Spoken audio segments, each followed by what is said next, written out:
Hello everyone and welcome back to another album review.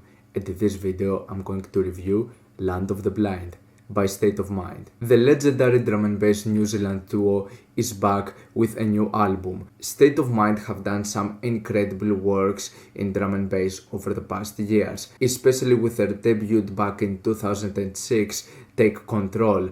In my opinion, this is possibly my favorite drum and bass album of all time. Each one of those tracks is banger after banger after banger. There are no misses. It's a consistently amazing album with so many great, catchy and energetic drum and bass songs, containing some tracks that might be a bit emotional, others a bit more dark, and others just being extremely catchy or highly energetic with some incredible drum works. The samples, the melodies were fantastic, the production was amazing for its time, and it's easily one of the most underrated drum and bass albums. It's not just the track Sun King that is worth out of this entire thing. In my opinion, the entire album has so many great works to it, and it also has some inclusions of tribal sounds. This album has lots of different elements, and for drum and bass standards this is amazing. This is one of the albums that got me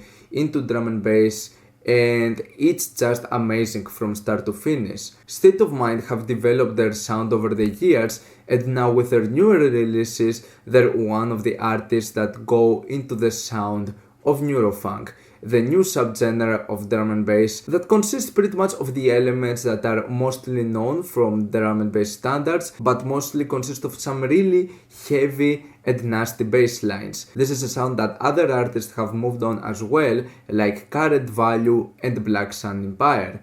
And Blaqck Empire released neurofunk music under their own label Blackout Music, which is also the label where you would see the latest releases from State of Mind. And these artists would have lots of tracks together now. On their last album, It The Rich, which was released back in 2014, there were 2 tracks that would feature Blacck Empire, and the album would also be released on their label Blackout Music, which is the same thing that happens with this brand new album over here, Land of the Blind. And in Blackout Music, yeah, you can find some of the best material when it comes to neurofunk sound, and Land of the Blind over here is not an exception. Now, prior to the release of this album, there were 2 EPs that State of Mind released, called Land of the Blind Part 1 and Part 2.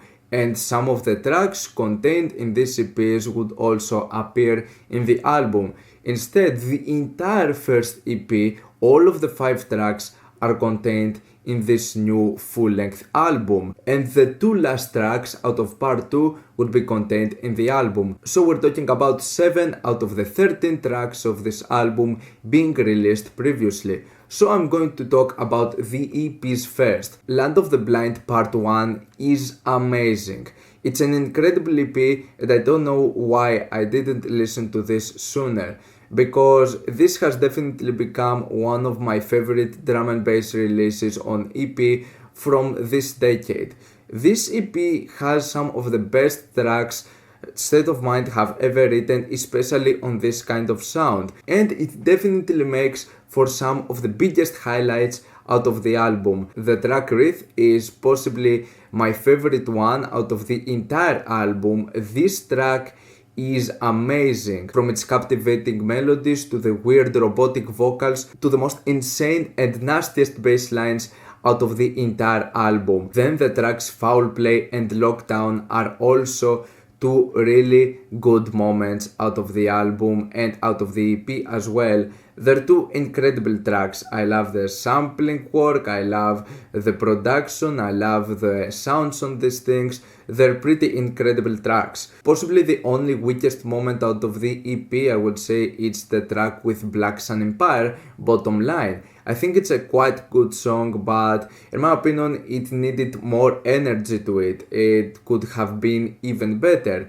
And then there's the track Run Out with MC Codebreaker, which is something that State of Mind would do a lot in their tracks. They would constantly have those MCs rap over the introductions of the songs, And MC Codebreaker over here has some incredible speedy flows, and in general the track is hard as hell. This is a really great track. The only thing I would like for it is that I wanted it to be longer because this one feels criminally short. It's a nice way though to end the album. The second EP though, Land of the Blind Part 2, is far weaker in comparison.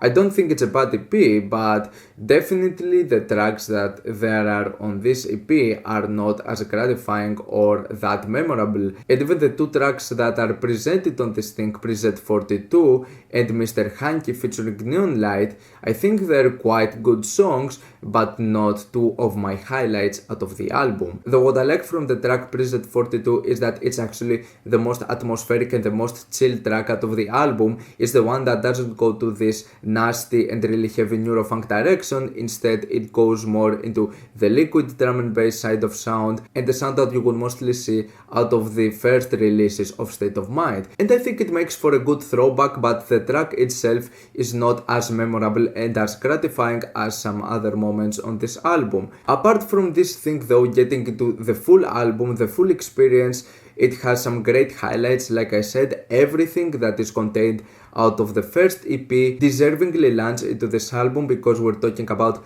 the biggest highlights. It's a bit unfortunate though that some of the deeper cuts on this album do not present something all that different or something that memorable or that amazing.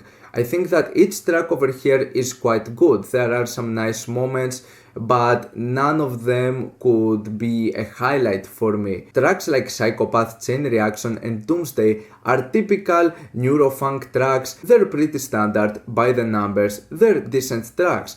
Then there are other moments that feel a bit weaker, like the track Nothing More to Say, which is one of the moments that I didn't enjoy from the album as much, since I don't think that it's fun and catchy melodies and this wobble bass is all that impressive. Then there's also the track Part of Me featuring Blacck Sun Empire. This is another occasion where we have two tracks featuring Blacck Sun Empire, but they're two tracks that I was definitely hoping for more, and especially Part of Me came out really forgettable. Same with the track Flamethrower featuring Life Size MC, which has some great sounds, but it's another track that we've heard from State of Mind before. It has the standards of a State of Mind song out of their later works. Even if the album didn't bring something all that fascinating with the deeper cuts, we're still talking about a great drum and bass album and another great album in the State of Mind discography. This is definitely going to be one of my favorite drum and bass albums of this year, if not my favorite one.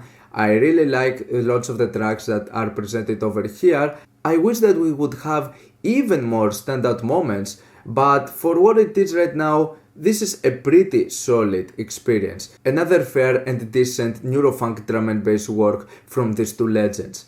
I'm going to give this album a 7 out of 10.